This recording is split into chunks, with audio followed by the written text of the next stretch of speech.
I'll just be on.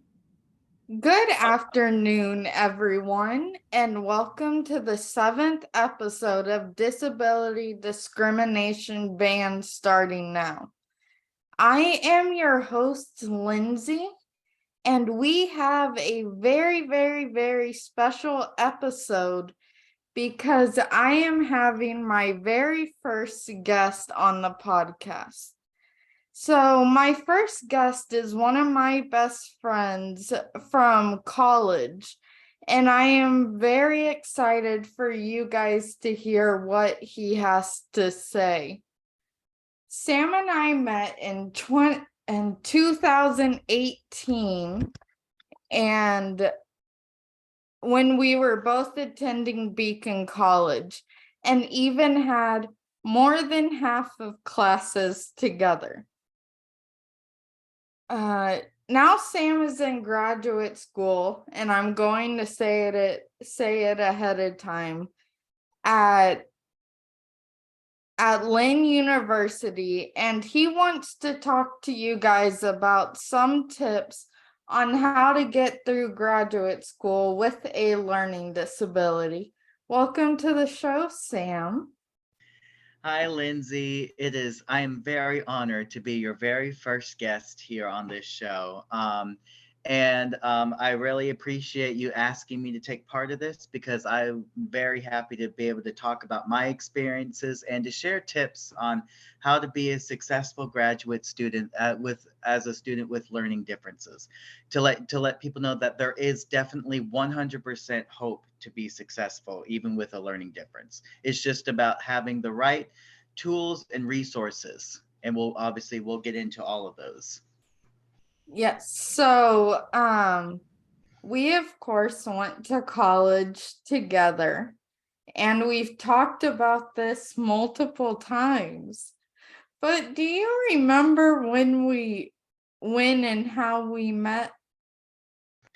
I think we met in class. I think it was one of our classes in our that were with our in our psychology human services major. I think we probably just met talking over the class, like how much we enjoyed the class. Um, I don't remember which class it was, but knowing us, I guarantee you it It was was probably probably either a Dr. Nance it class. was yeah, I was thinking it was probably with a great professor at Beacon, Dr. Nance, and I think it was child and early adult development. One of the earlier classes. Oh, And that we was the most interesting class, and you know what I'm referring to, but oh not yes, it I'm was. not sure if everyone else wants to hear what we're talking about on a podcast. Well, they can if they want individual details, they can certainly message us individually for that. But that's how we met. From that's at least that's how I remember us meeting. Yes, and I gave a brief introduction to you, obviously, but can you give our or my listeners a little more about you? Yes, absolutely. So, like as Lindsay said, my name is Sam Shusko. I am a friend of Lindsay's. Like she said, we attended Beacon College together in Leesburg, Florida. Great school, by the way. And as she said, I attend Lynn University and I am getting my master's degree in clinical mental health counseling. I am in the summer of my first year and I've got 2 more years to go. And it has been an absolute amazing journey and I'm really learning a lot. Well, that's great to hear. So, what is it like attending college, undergrad and graduate with a learning disability? Beacon College is a college that is exclusively for students with learning differences. And so, when I started at Beacon, I knew very right off the bat that I would have all of the resources and support that I needed to help me be successful. Because as you know, as you may or may not know, if anyone who has a learning difference, such as ADHD, for example, um, you know, sometimes that causes people to struggle in school a little bit for various reasons. But what we do know is that having the right resources and support and accommodations available to you, you know, every student with a learning difference, in my opinion, is 100% of capable of being successful in achieving their goals, if that's what, whatever, if that's what they want to do. Well, I agree with you 100% on that. And of course, we've really said this university's name a lot, but where is Lynn University located? Lynn University is located in South Florida in a town called Boca Raton. It is near West Palm Beach in Fort Lauderdale in Miami, just to give a little context. What is your favorite thing about Boca Raton? Oh gosh, where to start? There's a few things. One, there's so many beaches. There are beaches nearby, like 10, 15 minutes. Any day at the beach is a great day for me. It's a great place to chill, just relax, not have to worry, Great de-stressor, which in self-care, which is very, I want to say that self-care in undergrad and especially grad school is very important. And that's one of the things in my program that they really emphasize to us is self-care and making sure that we're taking care of ourselves. Actually, we've had a few assignments involving like building a self-care plan and really kind of making sure that we're really encourage us to use that self-care plan and kind of check into it, see what's working, what's not working, etc. Well, I know I went on a tangent there, but oh, that's okay. I haven't had very, very long episodes, so it's nice to interview someone and it'll be longer because I think the longer the episode, the more they will learn. Well, I just think that being able to talk about from my experiences, hopefully can give some insight as to what it's like. Obviously, everybody experience is different, but to kind of give a basic idea and to kind of encourage, anyone with a learning difference to not give up is really what I'm really trying to go there, is because you can do it. You've just got to put the effort in. And if it's something that you want to do, I know that you will do what you need to do to help you be successful. You'll work towards achieving your goals for sure. 1000%. So you explained what major you were getting your master's in clinical mental health. Can Yes, you clinical mental health counseling. counseling? So I understand what the major is and what it focuses on. But for the listeners that have not heard about clinical mental health counseling, can you kind of explain what the curriculum you're learning? So pretty much obviously this program, clinical mental health counseling, they're training us to become counselors. Um, and there's all different types of counselors. There's marriage and family therapists, which actually, because it's so broad, that's its own major, because there's so much into marriage and family therapy. But that's its own major. But clinical mental health counseling, you have a lot of options with that. You do a lot of clinical work. Some of the things that we've learned so far in our program is we've learned cultural formulations, and those are basically they're basically kind of different kinds of assessments you would do. Not really assessments, but kind of how different ways of conceptualizing a client.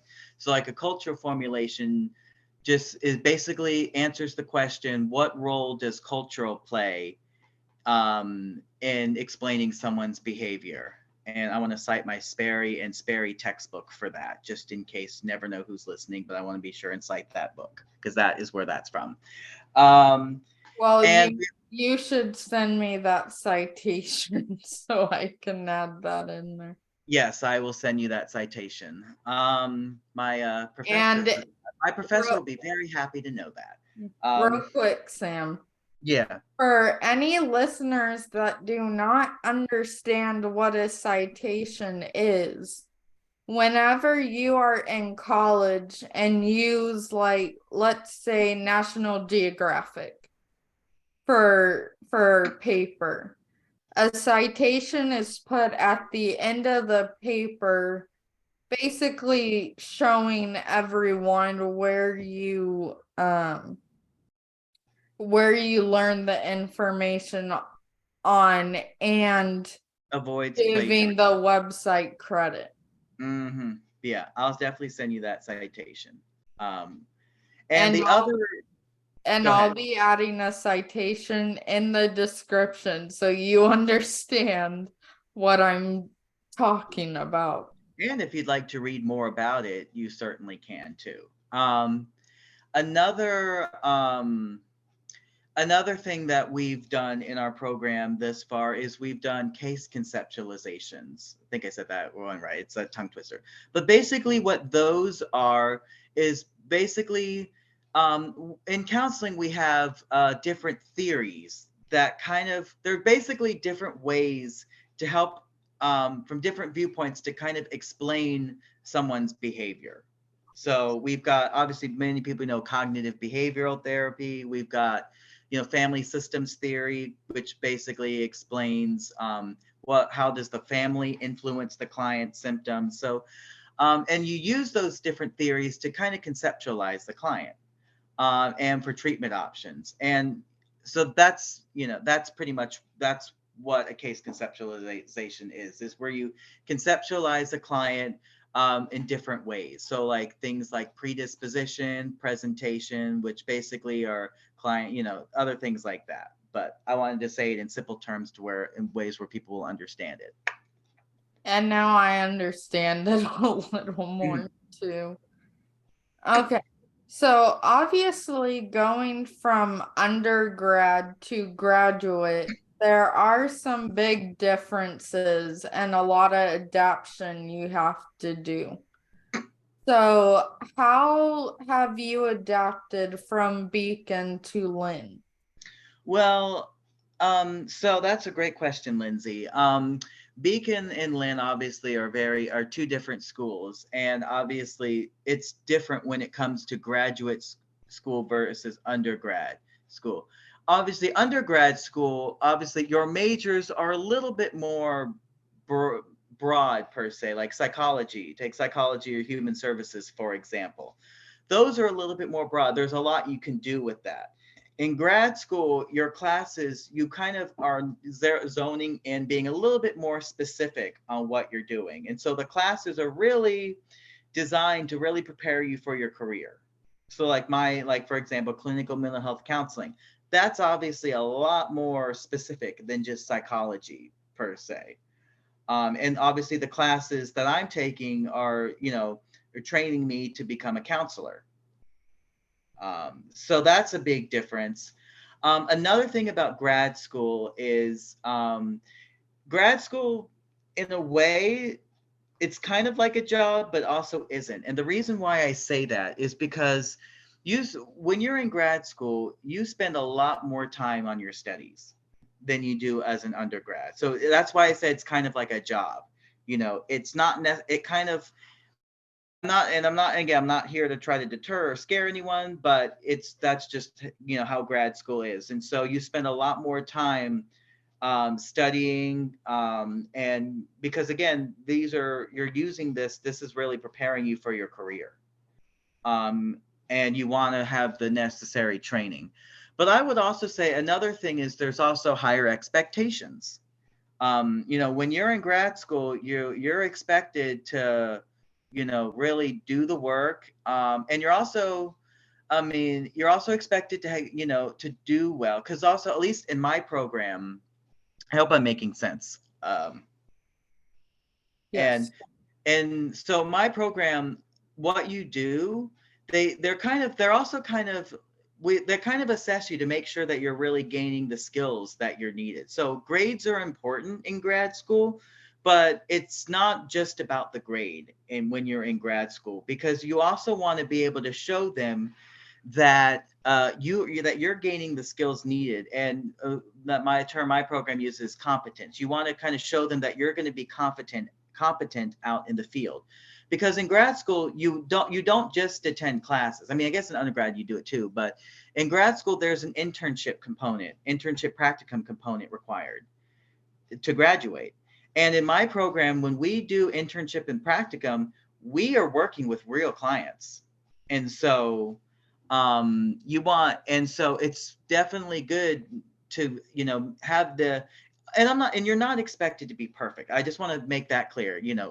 Obviously that's why we're in school, is we're here to learn.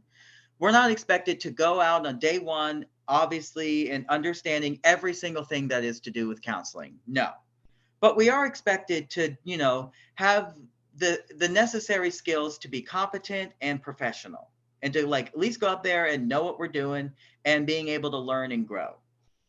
Because like I said, they don't expect you to be perfect. If you were expected to be perfect, you wouldn't be in school.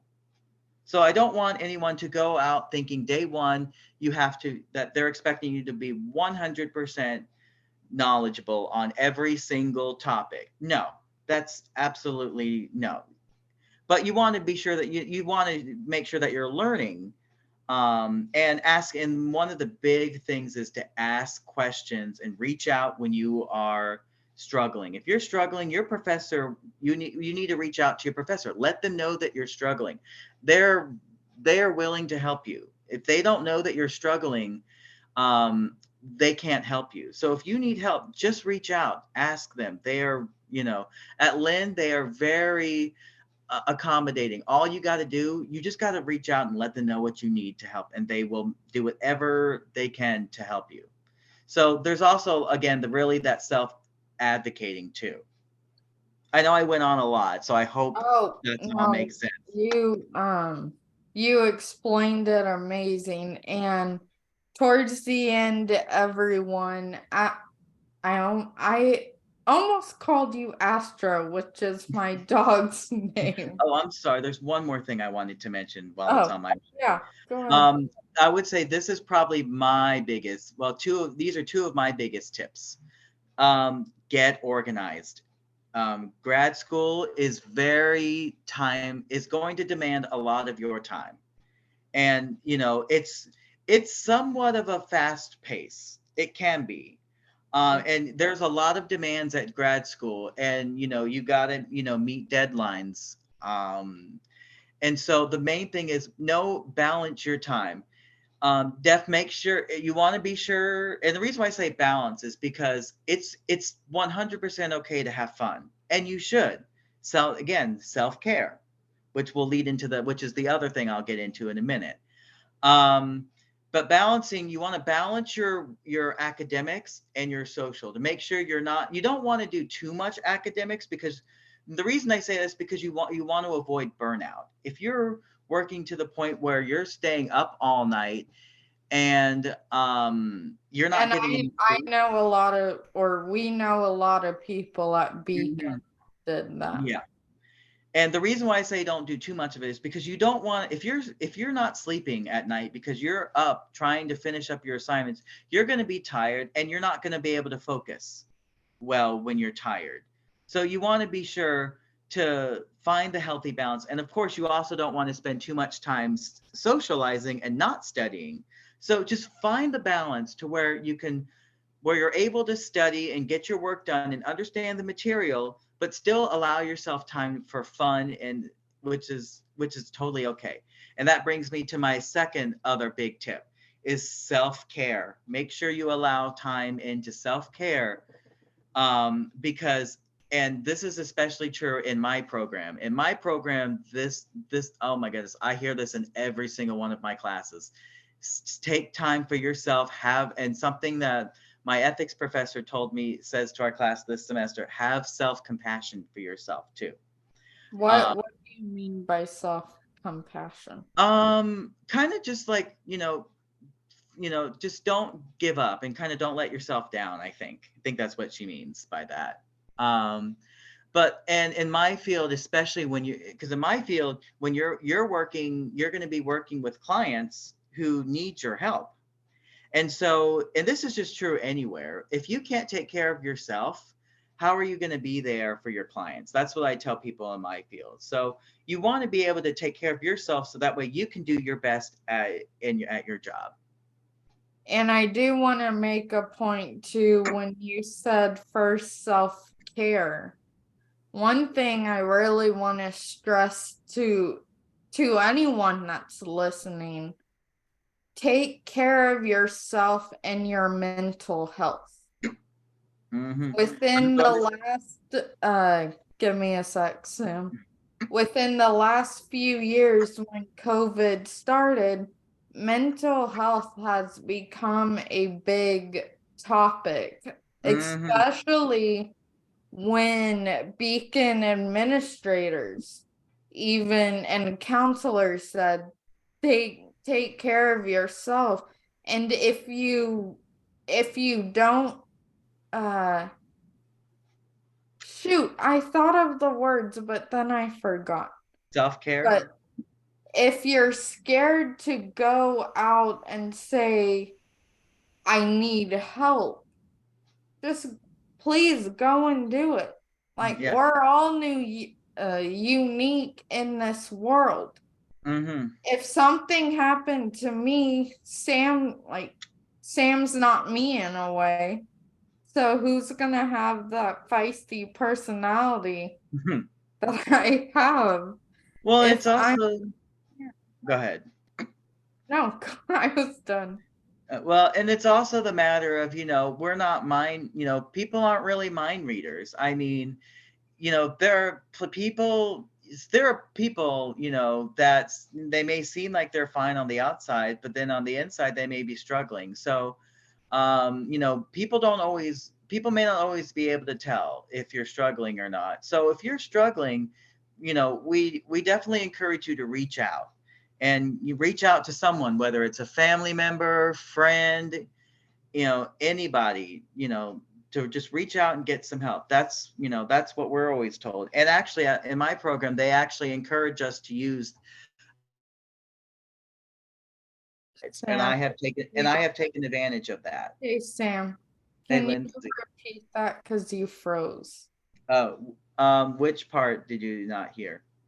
My program encourages us. My program actually encourages us to utilize the counseling center at our school. It's obviously it's free for a Lynn student, and they encourage us to use it if we need to. And I have used the counseling services at my school, and I will say I have found them to be very helpful. Yeah, I wanted to make that point in there that not only is your professor mentioning self-care, one of the aspects, I think you said it's a she is probably making is self-care, but also your mental health. Exactly, yeah, to really take care of yourself. They And told us on day one they're going to sound like a broken record, and it's true. And I encourage everyone that if you're wondering what signs to look out for someone struggling, then by all means reach out to me or reach out to Sam. Mhm. Because we can help you understand, okay, this is what you need to look for. This is how you should talk to them to try and get them to open up. Yeah, and obviously, if you are concerned, if you're in school and if you're concerned about somebody, you can probably, I'm sure most schools probably have a way where you can do like a concerned person report, where you can and even do it anonymously too. Does So if you're uh concerned about someone and you're like in a school setting, talk to someone in your school and see, they can help you figure point you in the direction of like of what your next steps are. That hey makes sense. Sam, Hey. does Lynn have a I don't know why I say hey every single time to Oh get no, you're good. Does Lynn, like you just mentioned about like anonymously report if you Mhm. think someone is struggling? Does Lynn have that program in place, or are you gonna bring it up to administrators Lynn if does they have that. don't? Yes, Lynn does have that in place already. Yeah. Well, So it just be I you'd fill out a form online. It would be sent to, obviously you send it and it would go, you fill it out online and it obviously gets sent to whoever it gets sent to the person who is responsible for seeing that. And then they'll license will reach out to that person.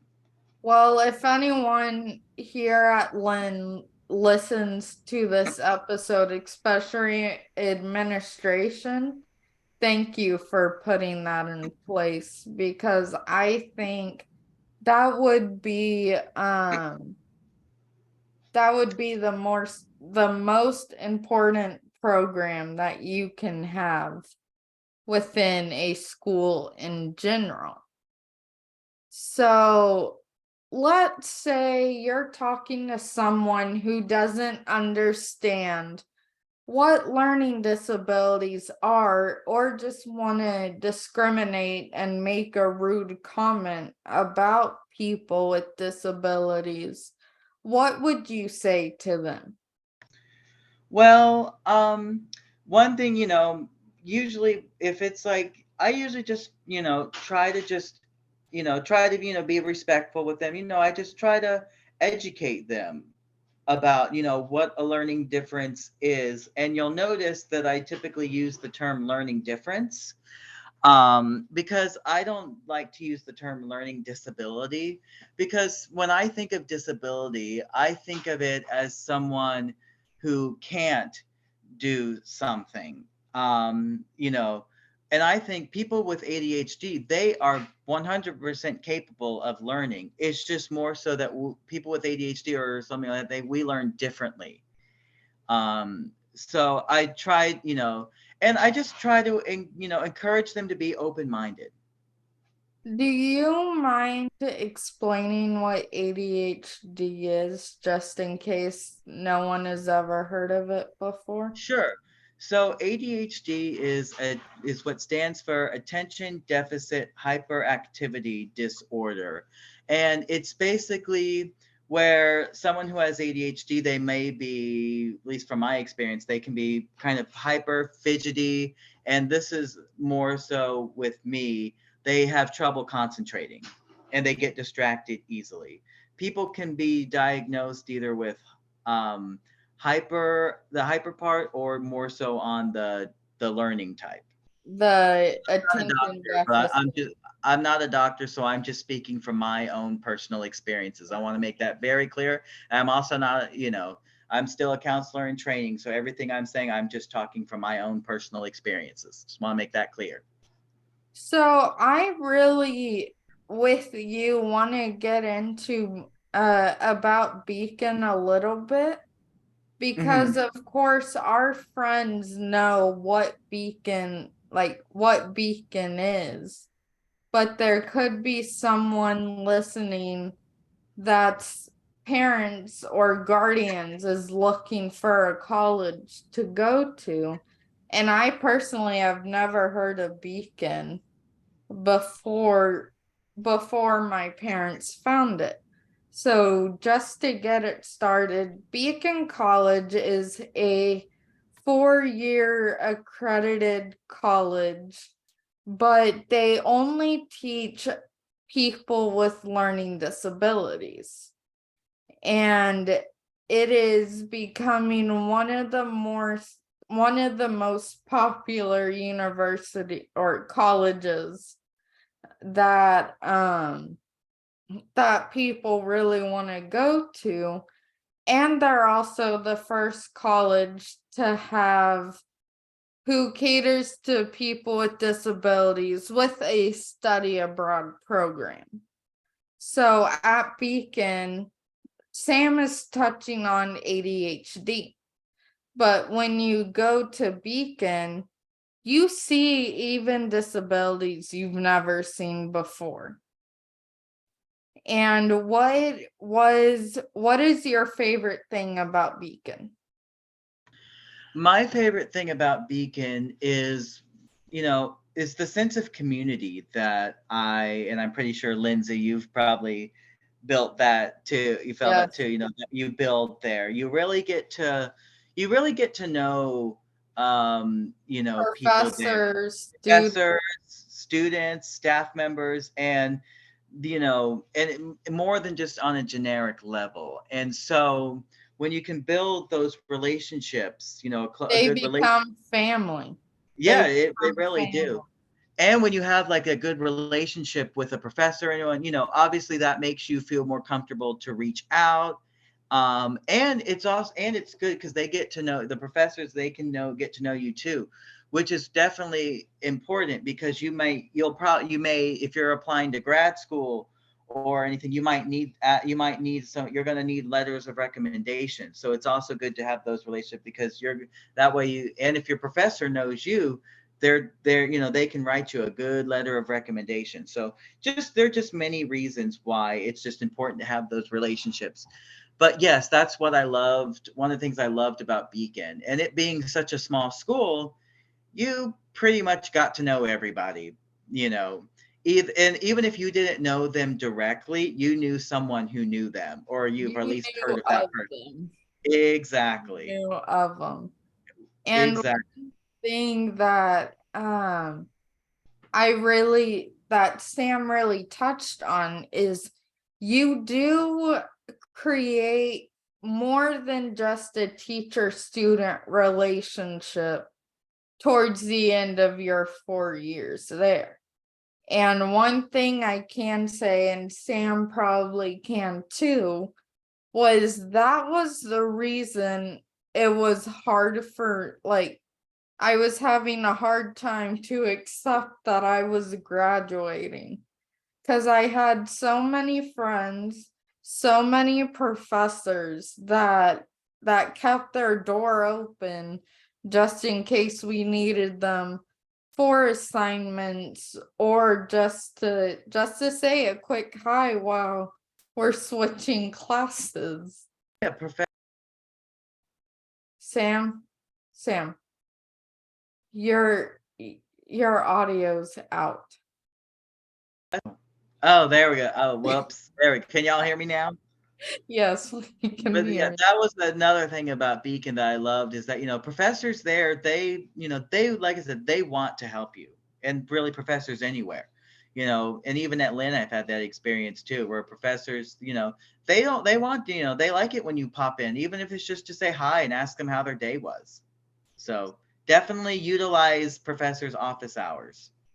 And I will say in this episode, everyone, for anyone that follows my social media, saw that I posted yesterday that I was recording with someone, and we are recording this on Thursday, May 11th, 2023, because this episode will be posted this upcoming Saturday. But and I said I was going to interview 2 more guests next week. Well, those 2 guests that I am having are actually professors from Beacon College. And you're gonna get to learn this how do you say it? Perspective. There we Perspective. You get go. perspectives from the professors at Beacon, and they can talk a lot about their experiences too. I And think when what you it is like to see uh young adults with disabilities come in, but our professors always see how successful or how we excel in our studies. and they love it when you keep them updated on your progress. Like there are still professors at Beacon that every now and then I'll send them like a quick message and just to kind of update them on how I'm doing, and they really do like hearing from former students. They really like to see, they like to know that what they're doing has been very helpful. Because not only do I tell them how I'm doing, I tell them that, like that I've been able to use some of the stuff that I've learned at my classes at Beacon, and it's been helpful to me at Lynn. And it's good feedback, and they like to hear that too. So and I think you'll also find that when you hear from these professors next week, I think you'll get a sense of how much they really enjoy what they do, and the passion that they have for really wanting to help students with learning differences. I have not met a single professor at Beacon that has not wanted to be there and that has not wanted to be helpful.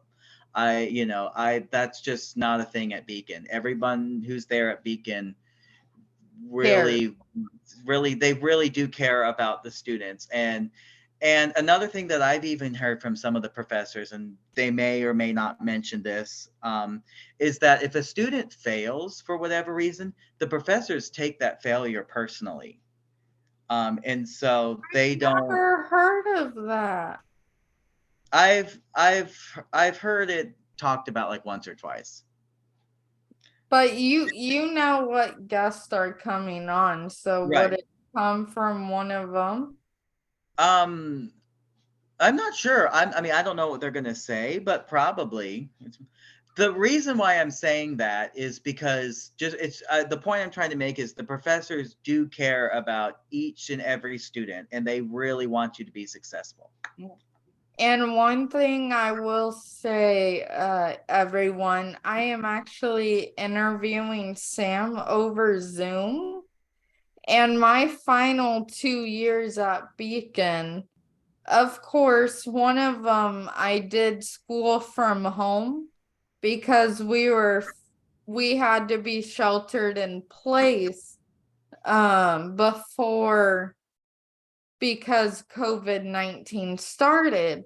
And while we were allowed to go back to campus that August, and I got to spend my senior year hybrid, I did a lot of school on Zoom with Sam. So I kind of feel like we're doing a school assignment because whenever we had to record anything, guys, Sam and I with our partner would be on Zoom. It was fun. I very much enjoyed it. I think hopefully this is also giving you guys that sense of community that we kind of talked about, of the community that you really build. And so I think, and how like really important that I think that is. And that's also something that I've built in my program at grad school too, is I've been able to really connect with my other classmates, and really getting to know them as well, and establish those relationships with my peers in grad school as well. Yeah, so there's two more questions.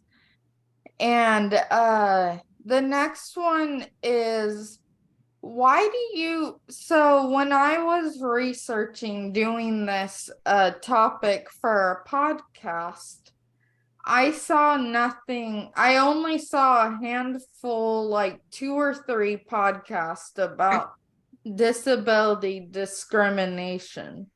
Mhm. So why do you believe no one is talking about it? Because they're too scared to. They don't want us to know that they have a disability, or what do you think? Um, that's a good question. I like to give the hard questions. No, I mean, no, I'm glad. That's actually a very good question. I think it could be for a number of reasons. I think it could be for the reasons, any one of those reasons. It could be because they've, it's a topic that I would that it can be a difficult topic for, because not everyone's willing to disclose that they have a learning difference. And there could be many reasons for that. Whether it's, they haven't had the best support system, and so they're afraid to, um, you know, um, this is, I mean, I don't want to speak for other people. I mean, but I know for me, I've had my share of experiences where my learning, I've struggled a little bit in school, but I found resources that have, like I've said earlier, that have helped me be successful. And I think that talking about it, at least for me, is a way to kind of bring awareness. But I think maybe the reason why it's not always talked about is because maybe they're not really sure how to go about it, or maybe they're afraid that people aren't going to listen. But I can just say that there's plenty of people that do want to listen and that they do care, and there's so much help and support available.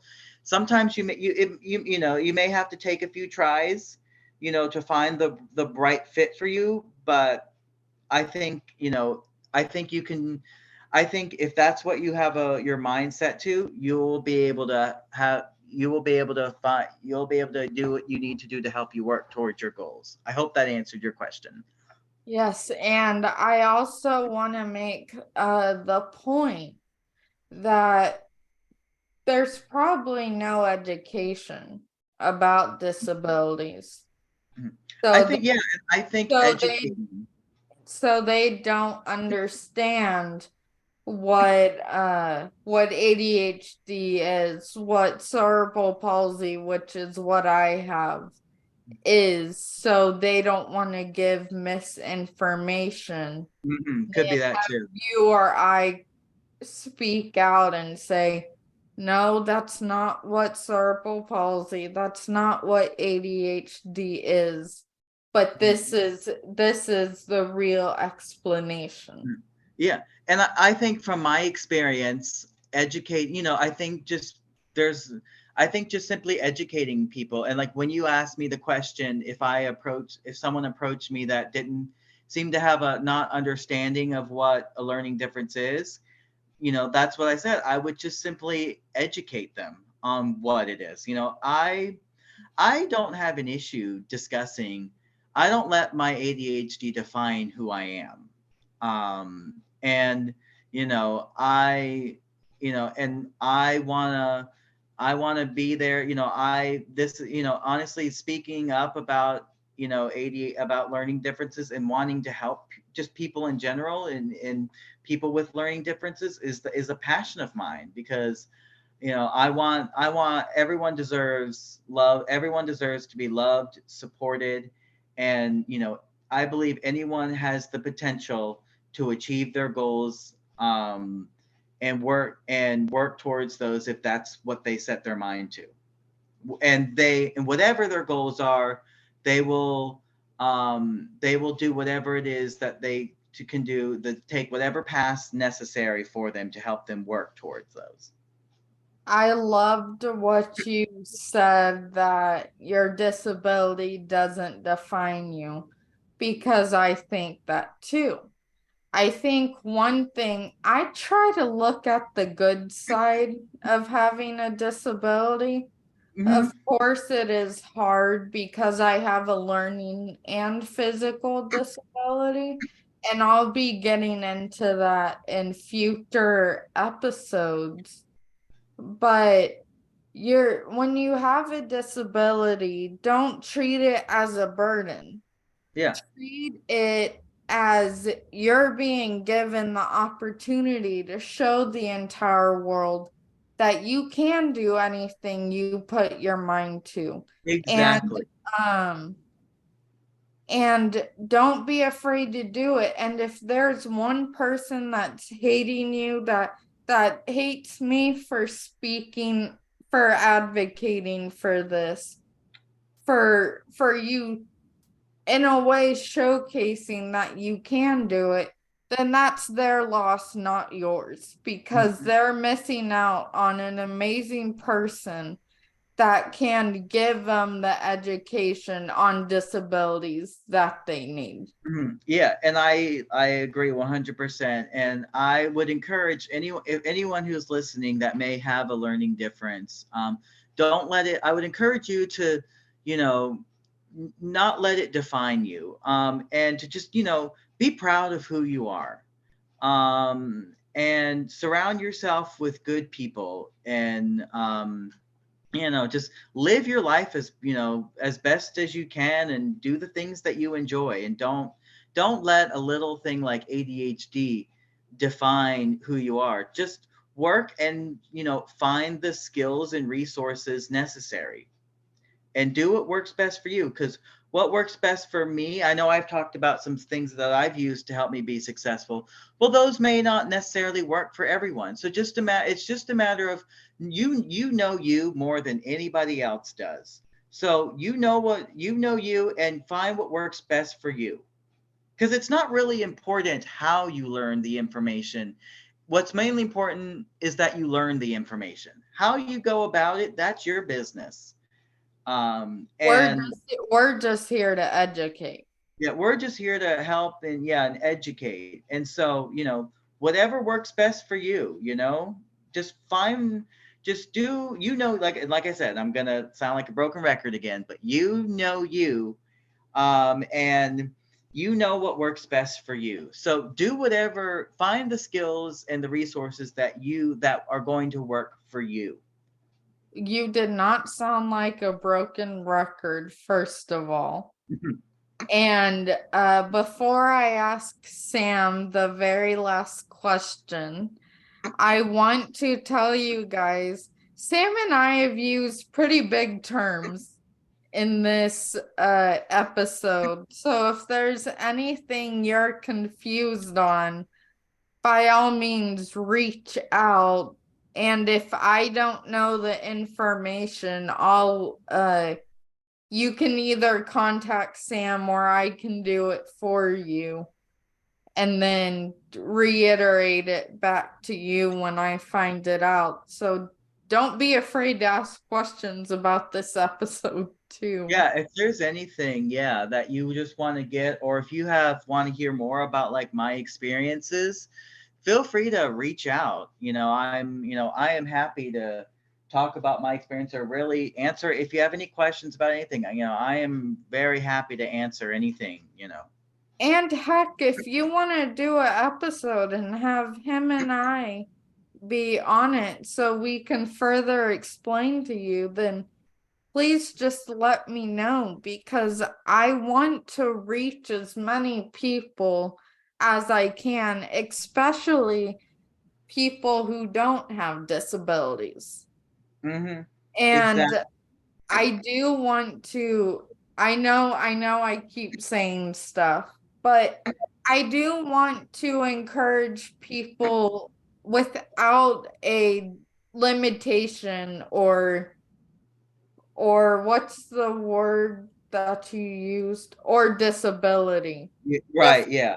Difference, that's the word you used. Yeah, like I said, just I'd encourage anyone to just live your life and be yourself. Yeah. Don't let people define you. And that's not true with just learning differences. That's just true in general. I mean, Yeah. don't let people define who you are as a person. Be proud of who you are. And But know I that we all have something about us that's unique, and we can use that to our advantage, and find people that like you for who you are. and if anyone that doesn't have a disability want to do a podcast episode, don't be afraid to reach out, because I really want to do a few with people who don't have a limitation, to see, like, if you know me, and if you know Sam, or you know someone with a disability, what is your take on it, and whatever you want to talk about. But the very last question is, so all there were some questions that we have, that if you could say something to your younger self, or your 13-year-old self, what would you say? Oh, So I that's always, my question. oh, I If love this you were question. to tell your younger self anything, what would it be? Oh, I love these questions. That's a wonderful question. I would just tell myself to just thinking about how I was at that time. I would just, tell myself to just be who I am, and not to, give up, and don't let my learning difference define me. Just kind of what I've been telling. That's what I would probably tell my 13-year-old self, just thinking about myself at that time. Well, Sam, thank you so much for joining me on the podcast today Absolutely. and being my first guest. You're Now very that welcome. I know you're just as passionate about this topic as I am, I want to have you as a reoccurring guest. Oh, I would love to be a reoccurring guest. And like I said, it was a huge honor. I very thank you for giving me this opportunity to come on here and to talk about my experiences. Um, and of having a learning difference and how I've been able to overcome the challenges that I've had. And hopefully, I hope that any insight, I hope I was able to provide some valuable insight. And like again, if you have any questions, just let us know, and I'm happy to answer them. Well, everyone, thank you very much for listening to this episode, and I will see you next time I record. Bye, Bye, guys. guys.